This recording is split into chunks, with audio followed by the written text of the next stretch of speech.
Saudara, kebakaran yang terjadi di Kampung Belang Ara, Kecamatan Bukit Bener Meriah menghanguskan sebanyak 2 unit rumah warga berkonstruksi kayu. Untuk meringankan beban korban, BPBD telah menyalurkan bantuan masa panik.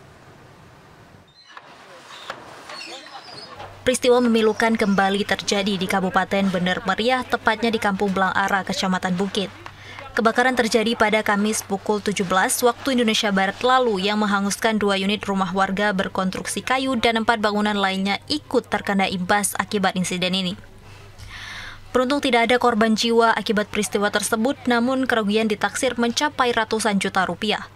Kepala Bidang Kedaruratan dan Logistik BPBD Bener Meriah Anwar Sahdi menyampaikan, para petugas dibantu aparat kepolisian dan masyarakat setempat sudah mulai membersihkan puing-puing bangunan yang rusak dengan bantuan 1 unit mobil damkar.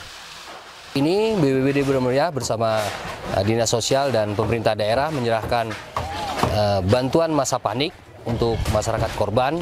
Seperti yang sudah tersampaikan, korban rumah hangus 2 unit rumah, 4 unit rumah terdampak, dan masyarakat jumlah jiwa yang terdampak sekira 20 orang. Anwar Sahdi mengimbau kepada masyarakat untuk selalu tetap waspada dan berhati-hati serta menjaga kondisi keadaan rumah pada saat ditinggalkan. Dari Bener Meriah, Aceh Tengah, Mutia TVRI Aceh melaporkan.